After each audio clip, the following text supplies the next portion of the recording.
somewhat random, but somebody asked how I like the Eero Wi-Fi stuff, and it's Yeah. fantastic. That's Yeah. that Oh, that it's that's great. it. Yeah. That's it. I love Um, something that just works, you know? yeah, I Yeah. mean Same. that's pretty much. Yeah. That's been my experience. I've never had an issue. I used to, the Google one, Hmm. every once in a while, I just have to unplug it Yeah, and just kind of do whatever. And this thing, I've never had an issue. yeah. Yeah. So there you go.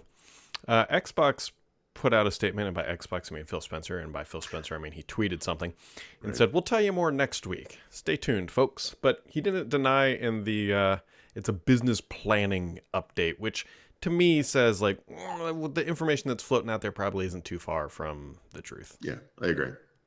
I, I wrote an editorial about this yesterday because we still have that element in the Xbox community who's like, doesn't understand success without the console Hmm.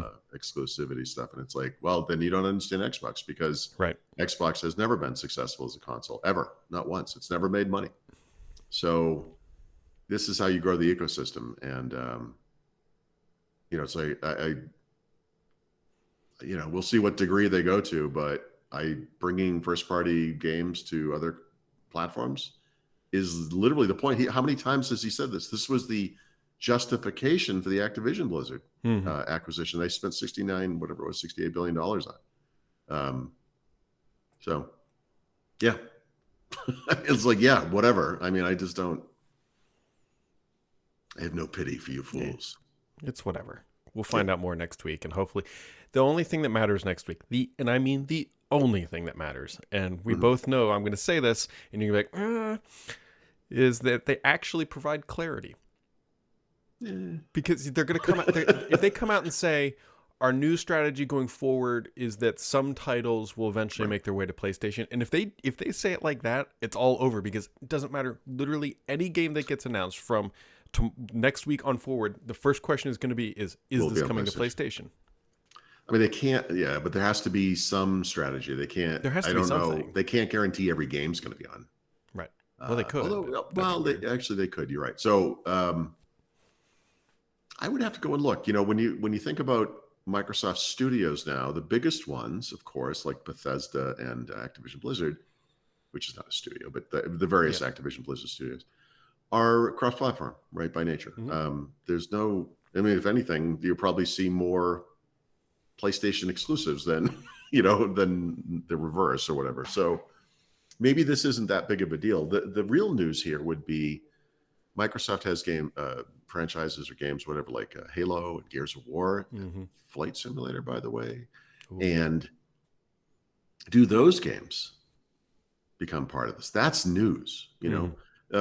Supporting the broader video game ecosystem with games is honestly not that interesting. It just is logical. The blockbuster bit is and is the first, what I think of as the real first party stuff, the stuff that kind of originated. Well, Bungie was not, whatever, you know what I mean? Like Mm-hmm. the core games.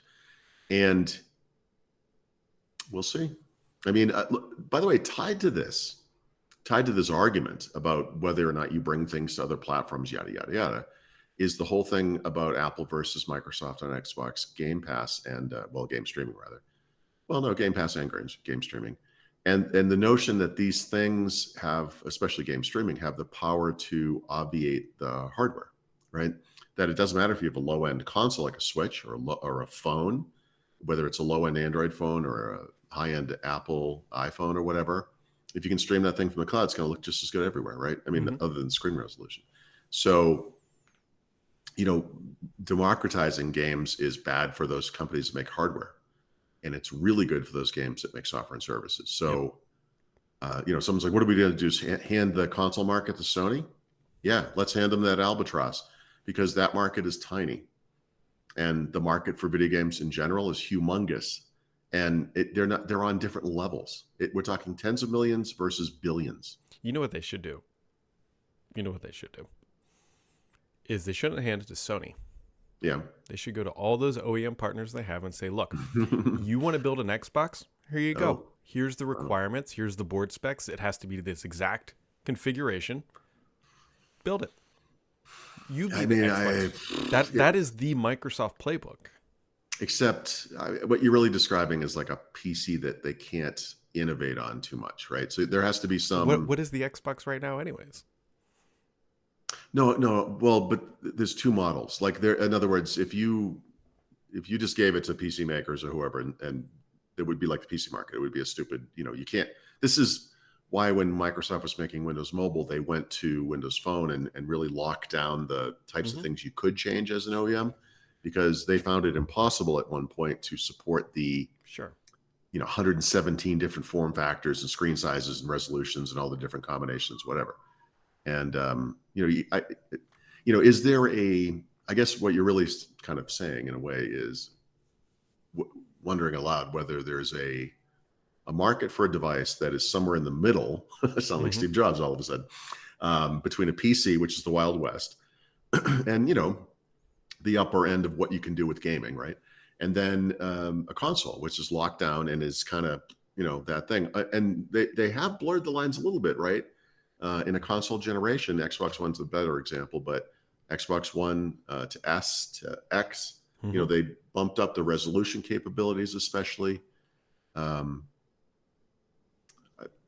maybe is there a scalable generational something?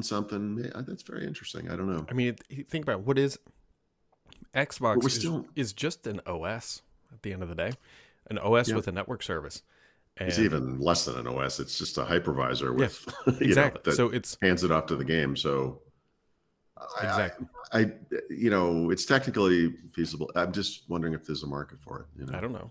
I don't. We have They've got a mobile great devices now. pitch though. So they Yeah. walk in. They get Dell, HP, Asus, Acer. They get them all in a room, and they say, "Look, guys, we've got a great pitch for hardware. You just need to build it. We'll build the OS and build everything else. This is Mhm. perfect. And we're not going to call it Windows Mixed Reality this time. We're going to call it Xbox, and it'll work. Just you Right. guys take the brunt of the pain of building the hardware. We'll build everything else and capture the revenue on margin side." It it wouldn't surprise me if they maybe you go know, that route long term. they'd almost have to give them a fee per something, Sure, like just but to kind I of bet Microsoft would pay if Microsoft to could do that subsidize it. without thinking about like destroying the Xbox brand, because I'm sure they're aware of like how sensitive that is. Yeah. I bet they would do it in a second. If So you know how much yeah, money they spend building hardware and plotting right. it out and flying to China to validate it and taking that risk and be like, Dell, It's you do that. I'm not. This is not a bad idea, except that the timing is tough. Like there are two things timing wise. So one is that if they were to do something like this is the time, because we're switching over to this new model with Xbox and revenues and things are up in Hmm. the air anyway, and whatever this could, there's going to be a hit on revenue from this, right? So okay, but you know what though, I think we have enough devices. I don't. I think the point of where they're going is that we don't need the hardware. Like that the hardware shouldn't matter. Um, and obviously we're not there for everything, right? But maybe I think maybe this is a little bit like AI, like that the Xbox platform evolves to the point where it can be fully streamed, but it can also be hybrid. And at some point, we take advantage of the hardware if it's there, and there are advantages to having hardware. But maybe we just don't worry about having something that's specifically for video games that's only in one place ever. Which is kind of part of the problem. Like almost feel like if Microsoft was going to go forward with hardware, they should do something Switch like and make it portable at least. But Mm, again, I just wonder if we're not past the hardware. yeah, maybe Um, yeah. I don't know. It's a tough thing. There's it also is. that notion of they have a plan for the future, but that plan is not paying off yet. So Right. they can't just drop what they're doing now. Correct. And there are coming generations of hardware that are going to happen, right? So that doesn't stop. Um, I don't know. I think I Yeah. hate it. I say that all the time. It really bothers me how often I have to say I don't know, but Well, no one Xbox is knows. probably the hardest to understand from a strategy perspective because they're Yeah. not in the midst of a transition, but they have so many different things happening with this massive amounts of studios. They have AI on the other Mhm. side of the company. They don't like building hardware as a company. That's kind of a known thing because of the low margins. And now Yeah. we see from the top down this massive amount of pressure to grow revenue. Well, how do you grow revenue? Well, you stop building hardware because that's a low margin business. You start selling games on other platforms because that's Right. where it's the easiest, and you let somebody else take the risk of building your own hardware. Again, do we need I'm the not saying they're hardware? doing it, but So here's maybe a simplistic way to explain the differences between the hardware business and Microsoft and the software business at Xbox. Xbox has lost money every single year, every single generation. They've never made money. They've never made it back. They've tried every time. That a lot of the point of these additional midstream upgrades are the cost reductions, right? They just bought Activision Blizzard. Microsoft let go every other studio they own right now, all of them, and just went forward with Activision Blizzard. They would make more money on Xbox every year for the eternity sure. than they have already. Like, it's just Activision Blizzard by itself is more profitable, more viable as a business, more lucrative, however you want to word it.